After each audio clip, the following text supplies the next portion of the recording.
Hi everyone, Mrs. Lennon here. Today I'm going to be reading Patricia's Vision, The Doctor Who Saved Sight. This is by Michelle Lord and illustrated by Aliana Harris. This is a biography about Dr. Bath and how she helped people who were blind.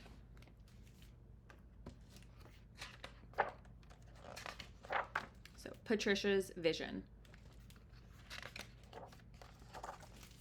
Harlem, New York City, late 1940s. Young Patricia Bath was curious. She peered at a man begging for coins. Folks in her neighborhood strolled past him, but Patricia watched and wondered, why are his eyes cloudy? How did it happen? She shut her eyes and pondered, what's it like to live in the dark?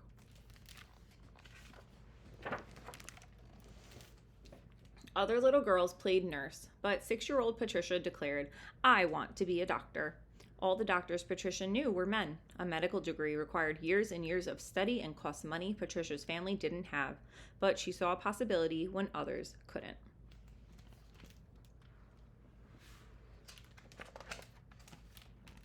Both of her parents stressed the importance of education and hard work. Her mother cooked and cleaned a Park Avenue apartment to save money for Patricia's education. She encouraged her daughter's interest in science by surprising her with a chemistry set. Patricia learned about the big, wide world from her father's stories of working aboard merchant ships. She knew an education would take her places. All the while, Patricia doctored her dolls, poking her needle into the tattered cloth and back through the other side. She stitched, she snipped, and she knotted. She mended her dolls with bandages, splints, and neat stitches, and never lost sight of her dream. Patricia grew, and so did her curiosity. In high school, science made Patricia's pulse race. Other teens watched TV. Patricia pressed her eyes to a microscope, inspecting insects she caught. Patricia loved learning. She worked hard and kept her eye on the future. I was always a curious child. In college, she memorized, she multiplied, and she measured. When she wasn't poring over beakers, burners, or ionic bonds, she volunteered to read to the blind. 4 years passed in a blur. In medical school, she studied everything from broken bones to kidney stones, inside and out, from head to toe. By the time she finished, she knew exactly what kind of doctor she wanted to be: an ophthalmologist, a surgeon who treats the eye. After 4 years of medical school, she slipped out of her cap and gown and into a crisp white coat. She was now Dr. Patricia Bath. I decided to get the training, education, skill set so I could achieve miracles. Dr. Bath tackled her first project in her own Harlem neighborhood. So many blind patients gathered at the Harlem Eye Hospital. Dr. Bath wondered, why? She wanted excellent eye care for everyone. Most of these patients had never been examined by an ophthalmologist. Swallowing her sorrow, she asked her professors to help. They said yes and operated for free. Dr. Bath saw a possibility when others couldn't. Eyesight is a basic human right. Dr. Bath couldn't wait to begin her career as an ophthalmologist. She moved across the country to join the famed Jules Stein Eye Institute in California. Walking into work that first morning, she had no idea she was the first woman on the faculty. Her eyes widened upon finding her new office, away from the others, in the basement, next to the lab animals.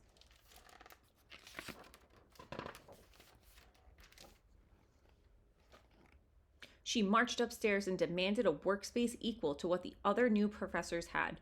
At times, she wondered why the others took the easy cases of the rich and famous. They gave Dr. Bath the difficult patients, but she straightened her lab coat and got to work. Taking the high road may be arduous and long, but it will lead to justice and triumph.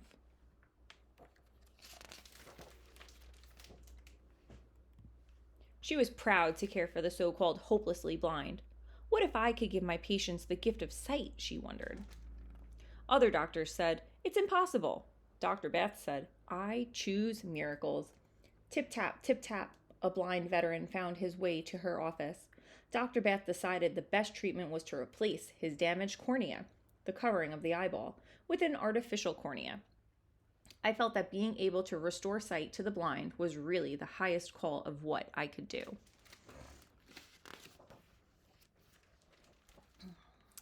In the operating room, under hot lights, she squinted through a microscope for hours, cutting away scar tissue, fitting a plastic cornea until her fingers ached.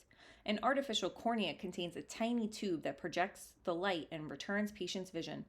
Dr. Bath placed the device through his cornea. Sewing it in place, she wove her needle in and out as she had when she was a little girl. When Dr. Bath peeled away the bandages, her patient's face shined like a lamp. "I can see the light." With her help, patients read signs, marveled at colors, and walked without canes. They even drove cars. Dr. Bath saw a possibility when others couldn't. Each time I have restored or improved someone's vision through surgery, it's a very special moment.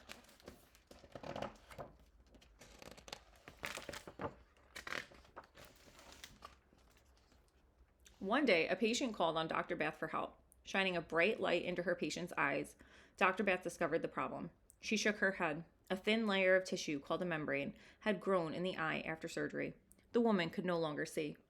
Dr. Bath spent many sleepless nights tossing and turning, wondering how to help. One night, she had an idea. A laser. A laser makes a narrow beam of light, so narrow that it becomes intense, so intense that it can cut like a knife. Other doctors use lasers on the skin, inside the body, and sometimes focused inside the eye. Never before had doctors used a laser tool that could be guided with the ease and control of a pencil. This was Dr. Bath's new idea. How could she take it from her imagination to the operating room? In her mind, she saw a probe that could focus a laser beam through a tiny fiber as thin as a single strand of hair. Dr. Bath remembered the man with the cloudy eyes from her childhood. Doctors already use lasers on the cornea. Why not on a cloudy lens? She thought. Boom! She realized her laser probe design could be used to remove cataracts, a common condition where the lens of the eye turns cloudy and causes blindness. Unthinkable! Preposterous! It can't be done, said the other doctors. But she kept thinking big thoughts about the tool that didn't exist yet. Remember that the limits of science are not the limits of your imagination. Dr. Bath traveled to Europe in 1986 to experiment with the best lasers. She planned, plotted, and predicted. Finally, she gathered parts for a tool that only existed in her mind. IV tubing, stainless steel pipe, optical fibers. She wasted no time. She fitted, she fashioned, she fused, and she refused to give up. She had to see if her idea worked. Alone, long after midnight, raindrops pelted the window as Dr. Bath tested different lasers on eye tissue. Her mind churned. Maybe, possibly, this could work. She aimed the argon fluoride laser at the lens and fired, but the cataract was still there. Next, she fired the krypton fluoride laser. Still not enough power. Dr. Bath leaned close. If the wavelength wasn't just right, the eyeball might burst. She aimed the xenon chloride laser and fired. Pop, pop, pop! Although she could not see the laser beam, she watched the cataract vaporize in a few zaps. Dr. Bath tossed her papers into the air. Eureka! Her invention worked. She called the new tool the laser phaco probe. Back home, she applied for a patent, an official document to prove that she was the inventor of laser phaco, and she waited. I was not seeking to be the first. I was only attempting to do my thing. Months later, Dr. Bath found an envelope from the United States Patent and Trademark Office in her mailbox. Her hands trembled as she ripped open the flap. On May 17, 1988, Dr. Bath was granted her first patent for the laser phaco probe. Her eyes flooded with tears of joy.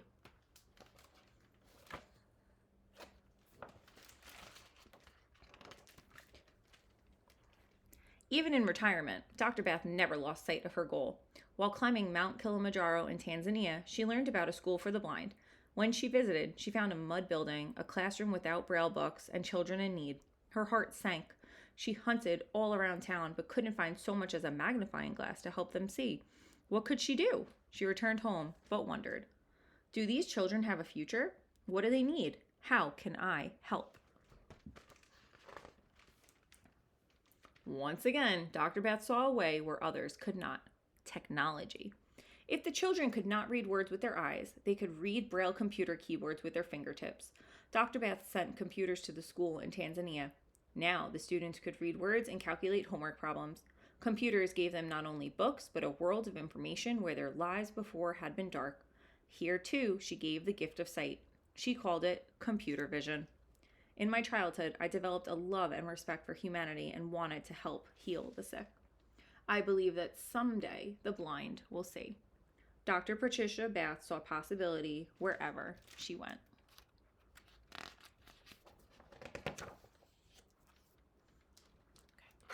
I hope you enjoyed our book today.